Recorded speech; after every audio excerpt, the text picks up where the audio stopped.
저도 처음에는 시중교회를 썼지만 지금은 고등부까지, 초등부부터 이제 고등부까지 수업을 하고 있는데 교재 자체를 없애버렸습니다. 그래서 매스플랫 하나로 모든 수업을 다 하고요.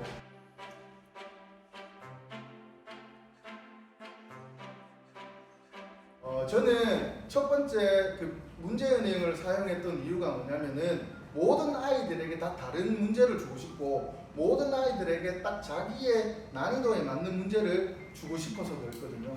저는 칠곡에서 자그마한, 크진 않습니다. 자그마한 학원을 하고 있는 전이용이고요. 한 2년 반 정도 됐나?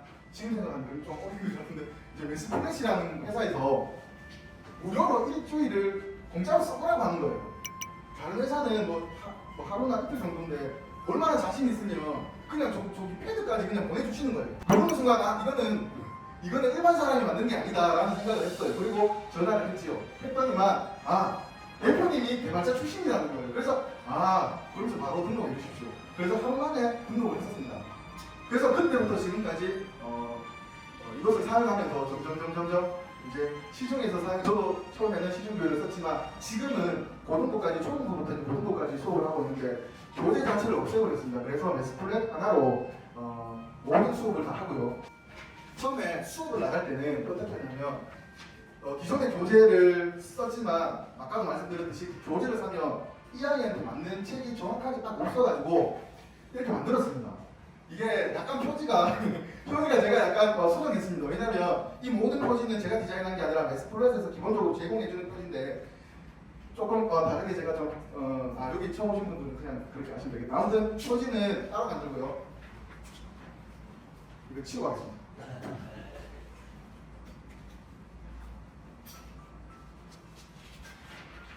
여기 보면 개념 정리가 있습니다. 이 개념 정리는 어디냐면 문제를 만들다 보면은 소단원별로 이렇게 개념을 정리해서 풀 수가 있습니다. 근데 사실 더 중요한 거는 다음 장면인데 여기 보면 유형별로 개념 정리가 돼 있어요. 유형별로 개념 정리가 되는데 이 부분하고 이 부분은 좀 다르거든요. 왜냐면 그 기능 중에서 소단원별로 개념을 정리할 건지 아니면 유형별로 개념을 정리할 건지 이게 선택을 할 수가 있어요. 둘 다 선택을 할 수 없어요. 그래서 저는 소단원별로 문제를 하나 만들고 그 다음에 유형별로 하나 만들어서 소단원별로는 그냥 제가 편집을 해서 이 부분만 잘라서 붙입니다. 그리고 기본 교재는 그 유형별로 문제를 만들면 약간 RPM, 개념원리 RPM식으로 교재가 만들어져요. 그래서 진도를 나갈 때는 이것을 씁니다. 그래서 진도 교재는 대부분의 아이들이 같이 수업을 해야 되기 때문에 난이도 똑같이 하고 문제 똑같이 합니다. 그래서 가장 쉬운 난이도로 진도를 나가요. 그래서 이 교재를 만들기 위해서 여러 가지 시행착오를 겪어서 결국엔 지금은 제가 샘플로 만들어가지고 얇은데 사실은 이게 한 300문제, 400문제를 만들어요. 그래서 이제 진도를 나갑니다. 현재 우리 아이들 고등학교 1학년 지금 진도 나가고 있는 거 그대로 뽑아온 거예요.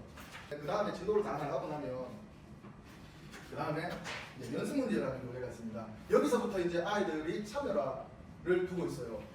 저는 첫 번째 그 문제은행을 사용했던 이유가 뭐냐면은 모든 아이들에게 다 다른 문제를 주고 싶고 모든 아이들에게 딱 자기의 난이도에 맞는 문제를 주고 싶어서 그랬거든요. 그래서 여기서부터는 이제 저희 학원에 이렇게 쌓여있는 데이터들 가지고 난이도를 조절합니다. 그래서 여기는 그냥 노멀하게 그냥 문제를 뽑아요. 단원에 공부했던 단원 가지고 그냥 한 번 더 문제를 풀어봅니다. 이렇게 풀다 보면은 이렇게 이거는 그냥 기본 그냥 그릴 문제라고 생각하시면 됩니다. 그래서 이렇게 문제를 풀고 그 다음에 숙제는 또 따로 나갑니다. 숙제는 뭐냐면 여기는 복수 문제인데 주로 숙제로 나가는 겁니다. 저희는 숙제를 어떻게 하냐면 배운 데부터 처음부터 배운 데까지입니다. 그래서 주로 문제를 숙제는 한 100문제 가까이 만들어서 교재를 내는데 그렇다면 처음 배우는 데부터 시작해가지고 요 끝이 점점 늘어나겠죠. 진도 나가는 만큼. 그래서 이 교재 역시도 데이터를 쌓으면서 계속 그 100문제 단위로 교재를 업데이트하는데 거기 보면 난이도가 조금 성적이 오르면 난이도 높이고 성적이 낮으면 난이도 낮추고 이렇게 조절을 합니다. 그 다음에 많이들 하시는 오답은요. 이제 어마어마하죠. 이 오답 기능을 쓰면은 저희 동네에서 숙제가 작은 학원으로 유명하거든요. 처음에는 어머님들이 숙제는 많아야 되는 거 아닙니까? 그래서 제가 왜 많아야 됩니까? 이렇게 얘기했죠. 그러면서 처음에는 믿어주시는 분, 사실은 저희 학원이 동네에서 무슨 학원이냐면 대안학원입니다.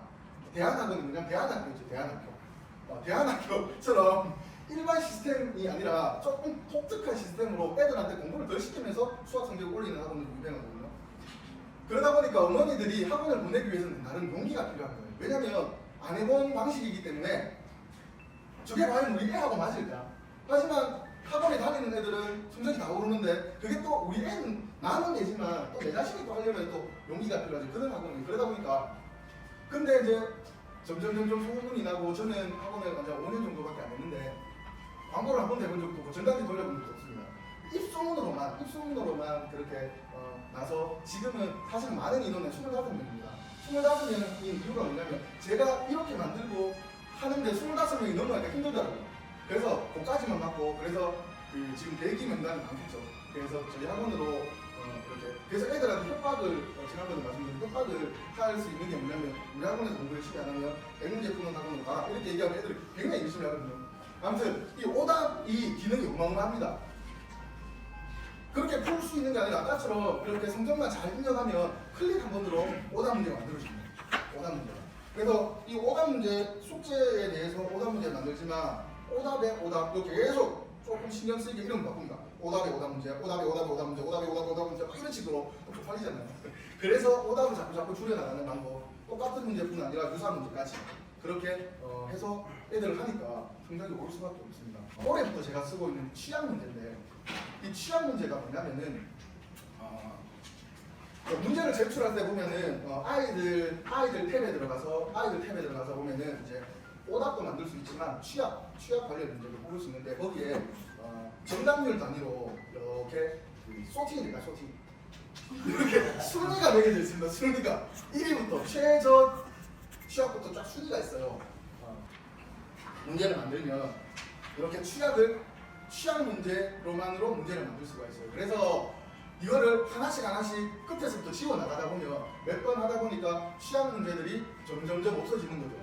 그래서 당연히 애들한테는 성적이 엄청 좋은 거고 제가 다른 학원에 비해서 대안학원이라고 자부할 수 있는 게 뭐냐면은 이런 오답과 취약 문제 때문에 많은 문제를 풀지 않아도 다른 학원에 비해서 굉장히 효과를 내면서 할 수 있는 그런 주요 비밀무기가 되고 있습니다. 기존의 방식으로 문제를 만들면 10분, 15분 걸린다는데 저는 하루에도 보시면 알겠지만 기본적으로 아이들 한 명에 교재가 5번이에요.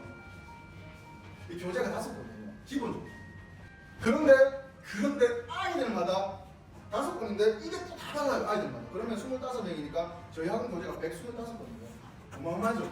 그거를 계속 업데이트 하려면은 기존의 방식으로는 도저히 불가능합니다. 그런데 지금은 어제도 제가 교재 만들면서 애들한테 이제는 생활에 당연히 나가야 되는 거 아닌가. 교재가 5분, 3분이면은 이렇게 생긴 교재를 만들 수 있습니다. 그리고 이제 내신에서 제가 이제 교재를 올해부터 끊었거든요. 그래서 과연 우리 이 넷플래시 어느 정도 내신에 영향을 미칠까. 그래서 이제 애들 저는 소수 정예로 하기 때문에 한 학교 애들이 많지는 않아요. 문제만 보고 돌려줍니다. 왜냐면 문제를 왜 그러냐면 과연 우리 학원에서 풀었던 문제가 학교에 얼만큼 나오는지를 확인해 보기 위해서인데 정말 놀라운 거는 중간고사 때는 그 15개의 학교가 15개 학교에서 나온 문제 중에서 정말 숫자만 바뀌어서 저희들이 다 풀어본 문제였어요. 그리고 이번 기말고사는 한 학교의 문제인데 한 학교에 한 문제가 조금 제가 그거를 체크를 지웠어요. 이건 안 나오겠지. 그래서 활용 문제인데 그거를 지웠는데 그게 나왔던 거예요. 그래서 그 정도로 문제들이 좀 좋은 것 같고 또 학교에서도 고스란히 다 쓰이는 걸 제가 한 학기 가지고 검증을 했습니다. 저희 학원은 지난 5년 동안 50명의 아이들이 지나갔는데 왜냐면 한 번 들으면 안 나가거든요. 그리고 또 가족 단위로 이렇게 오시는 분이 많아요. 세남매 뭐 이렇게. 그리고 저희 어머니들 세계에서는 저는 약간 무슨 종교 집단처럼 뭐 맹신을 하시는 분도 있어요. 그러다 보니까 저희 책임감 그냥 그분이 이렇게 믿어주시는데 제가 또 상업적으로라든가 그분들을 이용해버리면 안 되기 때문에 그래서 더 열심히 어떻게 하면 쉽게 아이들을 공부를 좀 적게 하면서 제 모토입니다. 열심히 놀고 일할 때는 일하고 놀 때는 열심히 놀자는 주의라서 그래서 사실 아이들 열심히 놀아야 되잖아. 근데 너무 학원에 들려 있는데 그 아이들에게 이렇게 효과적인 공부 방법을 제시하면서 나머지 시간은 좀 놀고 자기들 꿈을 위해서 좀 살아라 이렇게 우리 학원이 못합니다. 아이들한테 좀 더 도움이 되는 그런 학원에 도움이 되는 그런 시스템을 했으면 좋겠습니다. 이상입니다.